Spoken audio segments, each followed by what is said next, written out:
চোর ও দুর্নীতিবাজদের দমনে বাংলাদেশের প্রচলিত আইনগুলো কেন ব্যর্থ হচ্ছে? চোর ও দুর্নীতিবাজদের দমনে কোরআনের আইনগুলো কি অযৌক্তিক ও ভুল? কেন পৃথিবীর মানুষ কোরআনের আইনগুলোকে ভুল ও বর্বরতা মনে করে পরিত্যাগ করছে? যে আদালত অপরাধীদেরকে বছরের পর বছর খাদ্য, বস্ত্র, বাসস্থান ও বিনোদনের ব্যবস্থা করে লালন পালন করে, সেই আদালত কি পারবে ন্যায় বিচার প্রতিষ্ঠা করতে? চোর ও দুর্নীতি দমনে কোরআনের আইনের সাথে প্রচলিত আইনের তুলনামূলক পর্যালোচনা ইনশাআল্লাহ আজকের তাফসিরে ফুটে উঠবে। ধৈর্য ধরে সম্পূর্ণ ভিডিওটি দেখুন। আপনি যদি চান কোরআনের আলো, কোরআনের সৌন্দর্য সবার কাছে ছড়িয়ে যাক, তবে ভিডিওতে লাইক দিবেন, কমেন্ট করবেন এবং চ্যানেলটি সাবস্ক্রাইব করে পাশে থাকবেন। স্বাগতম মহাগ্রন্থ আল কোরআনের ধারাবাহিক তাফসিরে। আজকে ইনশাআল্লাহ আমরা পবিত্র কোরআনের সূরা মায়দার ৩৮ থেকে ৪০ নম্বর আয়াত পর্যন্ত আলোচনা করব।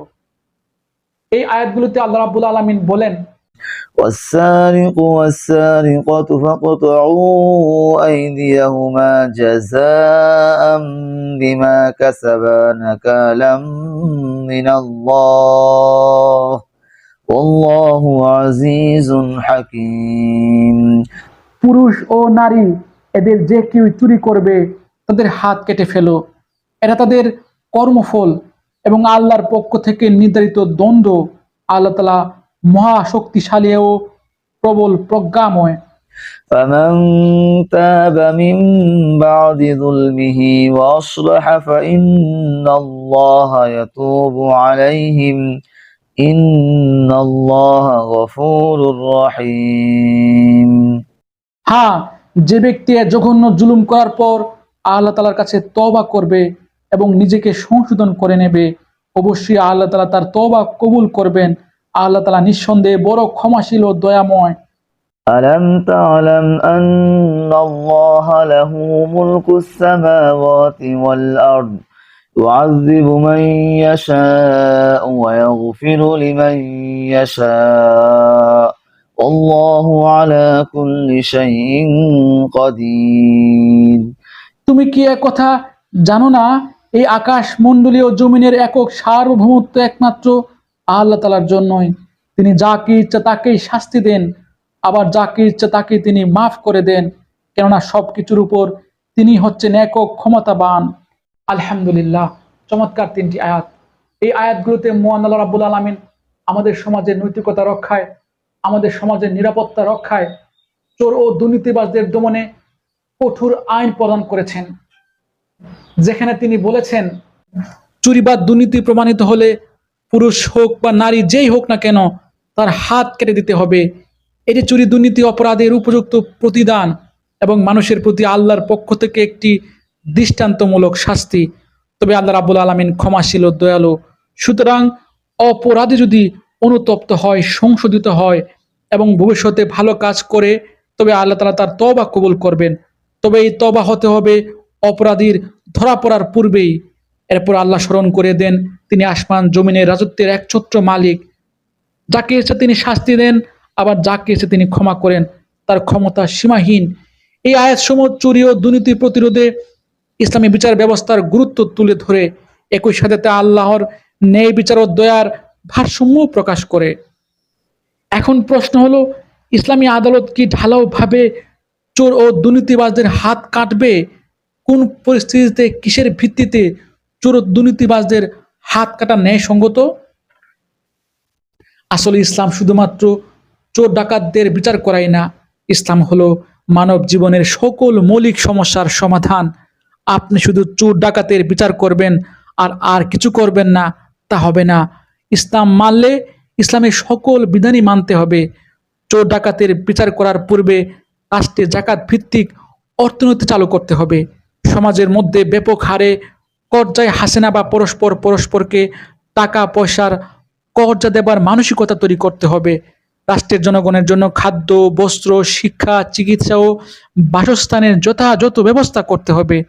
তারপর যখন রাষ্ট্রের জনগণের মধ্যে স্থিতিশীলতা আসবে, তখন রাষ্ট্র ওই সকল চোর ও দুর্নীতিবাজদের হাত কাটার আইন চালু করবেন যারা অভাবে নয় বরং স্বভাবে চুরি দুর্নীতি করে।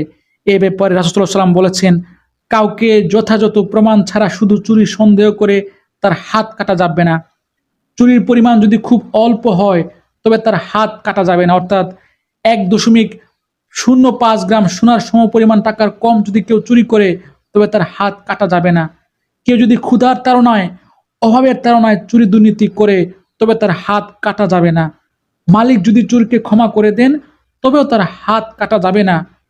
তবে রাসূল সাল্লাল্লাহু আলাইহি ওয়াসাল্লাম সবচেয়ে গুরুত্বপূর্ণ যে কথাটি বলেছেন, চুরি যদি যথার্থভাবে প্রমাণিত হয় তবে আল্লাহর কসম, মুহাম্মাদের মেয়ে ফাতিমাও যদি চুরি করে তবে আমি তার হাত কেটে দেব। এ হলো আল্লাহ এবং তার রাসূলের নির্দেশনা। এখন প্রশ্ন হলো, চুরি ও দুর্নীতি দমনে তাদের হাত কাটার এই আইনটি কি অযৌক্তিক ও বর্বরতার শামিল? আধুনিক সমাজে এই আইনটি কি পারবে প্রচলিত আইনকে অযৌক্তিক প্রমাণ করে সমাজ থেকে চুরি ও দুর্নীতি প্রতিরোধ করতে? চুরি দুর্নীতি দমনে প্রচলিত আইনগুলোর প্রধান অসঙ্গতি এখন প্রথমে আমরা তুলে ধরি। চুরি ও দুর্নীতি দমনে প্রচলিত আইনের প্রধান অসঙ্গতি বা ভুলগুলো হলো, প্রচলিত আইন গরিবদের জন্য কঠোর আর ধনীদের জন্য নরম। প্রচলিত আইনে গরিব কেউ ছোটখাটো জিনিস চুরি করলেই তাকে দ্রুত গ্রেপ্তার ও সাজা দেওয়া হয়, কিন্তু বড় বড় দুর্নীতিবাজ ও রাজনৈতিক ব্যক্তিরা কোটি কোটি টাকা লুট করে পার পেয়ে যায়, কারণ তারা আইন, ক্ষমতা, লবিং ব্যবহার করে নিজেকে বাঁচিয়ে নিতে পারে। ইসলাম বলে, ফাতেমাও যদি চুরি করে আমি তার হাত কেটে দিতাম। এখানে আইনের সামনে সবাই সমান। প্রচলিত আইনে শাস্তি দেরিতে হয়, দুর্বলভাবে হয়। অনেক সময় মামলা চলে বছরের পর বছর। যতদিনে সাক্ষী পাল্টায়, প্রমাণ হারায়, বিচার বিকৃত হয়। চোর ও দুর্নীতিবাজরা সহজে জামিনে মুক্ত হয়ে যায়, প্রভাব খাটায়, প্রমাণ লোপাট করে ফেলে। এর ফলে ন্যায় বিচার ধ্বংস হয় এবং অপরাধে মানুষ উৎসাহিত হয়। প্রচলিত আইনে অপরাধীদেরকে পুনর্বাসনের মাধ্যমে জেল হাজতের নামে প্রশ্রয় দেয়া হয়। অনেক দেশে বড় বড় চোর দুর্নীতিবাজরা জেলে গিয়ে আরাম পায়। এসি রুম, বিশেষ সুবিধা, চিকিৎসার সুবিধা, থাকা খাওয়ার সুবিধা, বিনোদনের ব্যবস্থা ও আইনি ফাঁকে তারা পার পেয়ে যায়। এতে শাস্তির ভয় থাকে না। অথচ ইসলামী আইন অপরাধের প্রতি দয়াশীল হলেও দৃষ্টান্তমূলক শাস্তি দেয়, যাতে ভবিষ্যতে কেউ আর এই অপরাধ করতে সাহস না পায়। প্রচলিত আইন অপরাধীদের ব্যবস্থাগত ব্যয়, জেল হাজতের ব্যয় অনেক বেশি। প্রচলিত বিচার ব্যবস্থায় অনেক সময়, টাকা ও জনশক্তি খরচ হয়, কিন্তু ফলাফল হয় সামান্যই। অপরাধীরা বছরের পর বছর ধরে বিচার পায় না, আর সরকার লাখ লাখ টাকা খরচ করে সেই বিচার ব্যবস্থা চালাতে, জেল হাজত সামলাতে। প্রচলিত আইনে নৈতিক শিক্ষা ও আত্মশুদ্ধির অভাব তৈরি হয়। আধুনিক আইন কেবল বাহ্যিক শাস্তির উপর নির্ভর করে। আত্মশুদ্ধি, তওবা, আল্লাহ ভীতি এসবের কোনো জায়গা এখানে নেই। ফলে শাস্তি পেলে অনেকে আবার অপরাধে ফিরে যায়। ইসলাম অপরাধীর আত্মার পরিশুদ্ধিকেও গুরুত্ব দেয়। ইসলাম চায় অপরাধীরা যেন আত্মার দিক থেকে পরিশুদ্ধ হয়। এখন আমরা জানবো আল্লাহর দেয়া চোর ও দুর্নীতিবাজদের হাত কাটার আইন কিভাবে চুরি ও দুর্নীতি দমন করে এবং প্রচলিত আইনকে মিথ্যা ও ভুল প্রমাণ করে। প্রথমত, ইসলামী আইন এক দৃষ্টান্তমূলক শাস্তির মাধ্যমে সমাজে ভয় সৃষ্টি করে। হাত কাটা একবার ঘটলেই পুরো সমাজে এমন বার্তা ছড়িয়ে যায় যে চুরি করলে নিশ্চিত দ্রুত করা শাস্তি পেতে হবে, হাত হারাতে হবে। এই ভয়ে মানুষ অপরাধ করতে সাহস পায় না, অপরাধ থেকে বিরত থাকে। বিশেষ করে যখন বিচার হয় স্বচ্ছভাবে, পক্ষপাতহীনভাবে, তখন চুরি দুর্নীতিকে মানুষ ভয় পায় এবং চুরি দুর্নীতির কাজকে ভয়াবহ লোকসান মনে করে। দ্বিতীয়ত, আল্লাহর আইনে সবাই সমান, এই আস্থার ভিত গড়ে তুলতেই রাসূল সাল্লাল্লাহু আলাইহি ওয়াসাল্লাম বলেছেন, আমার মেয়ে ফাতেমা যদি চুরি করত আমি তার হাত কেটে দিতাম। এই নীতি বলে ধনী গরিব, নেতা জনতা সবার জন্য এক আইন। এতে সমাজে আইন শৃঙ্খলার প্রতি শ্রদ্ধা জন্মে এবং দুর্নীতিবাজরাও ভয় পায়। তৃতীয়ত, কোরআনের আইনে দ্রুত, নির্ভুল ও কম সময়ে ন্যায় বিচার প্রতিষ্ঠা করে। চলিত বিচার ব্যবস্থা বছরের পর বছর চলে, প্রচুর টাকা ব্যয় হয়, তবু অনেক অপরাধী বেঁচে যায়। ইসলাম বলে দুজন নির্ভরযোগ্য সাক্ষী বা স্বেচ্ছায় স্বীকারোক্তি দিলেই এই বিচার করা সম্ভব, আর একবার প্রমাণিত হলেই এর শাস্তি কার্যকর করা যায়। এতে ন্যায় বিচার দ্রুত হয়, বিশুদ্ধ এবং ব্যয় সাশ্রয়ী হয়। চতুর্থত, ইসলামী আইন দারিদ্রতা দূর করার আগে শাস্তির বিধান দেয় না, এটি ন্যায়ের মূল নীতি। ইসলাম বলে, কেউ যদি ক্ষুধার তাড়নায় চুরি করে তার হাত কাটা যাবে না। রাষ্ট্র যদি দারিদ্রতা না কমায় তবে রাষ্ট্র দায়ী হবে, জনগণ নয়। অর্থাৎ শাস্তি তখনই কার্যকর হবে যখন সমাজে ন্যায় প্রতিষ্ঠা পাবে। আর এর ফলে মানুষ জেনে যায় কেউ ক্ষুধায় মরবে না, আর চুরি করলে শাস্তি হবে। পঞ্চমত, কোরআনের আইন, ইসলামের আইন সামাজিক মূলধনকে রক্ষা করে, আর মানুষের আইন সমাজের মূলধনকে ধ্বংস করে। যে সমাজে কেউ জানে যদি চুরি করি তাহলে হাত কাটা যাবে, তখন সমাজের লোক চুরি ছেড়ে দেবে, আর ব্যবসায়ীরা নির্ভয়ে মালামাল এখান থেকে সেখানে নিয়ে যাবে, মালামাল সেখানে সেখানে রাখতে পারবে, লোকজন রাতে দরজা খোলা রেখে ঘুমাতে পারবে, ব্যাংক বা তহবিল সবসময় নিরাপদ থাকবে। অর্থাৎ কোরআনের আইন চালু হলে সামাজিক নিরাপত্তা ও পারস্পরিক আস্থা গড়ে উঠবে, এবং যা দুর্নীতি ও চুরি দমনে গুরুত্বপূর্ণ ভূমিকা রাখবে।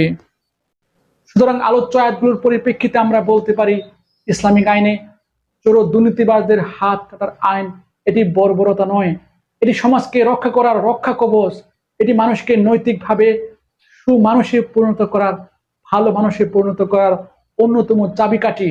সুতরাং আসুন আমরা সবাই আমাদের রাষ্ট্রে চোর ও দুর্নীতিবাজদের হাত কাটার আইনটি যথার্থভাবে প্রতিষ্ঠা করি, এবং তার পূর্বে সমাজের দারিদ্রতা দূর করার জন্য জাকাত ভিত্তিক অর্থ ব্যবস্থা চালু করি। ইনশাল্লাহ এর মাধ্যমে আমরা আমাদের দুনিয়া ও পরকালীন জীবনকে উন্নত ও সমৃদ্ধ করতে পারবো, শান্তিময় করতে পারবো। আল্লাহ রাব্বুল আলামিন আমাকে সহ আপনাদের সবাইকে আজকের আলোচ্য আয়াতগুলোর শিক্ষা হৃদয়ে ধারণ করার তৌফিক দান করুন, এই প্রত্যাশা যেখানে শেষ করছি। ধন্যবাদ।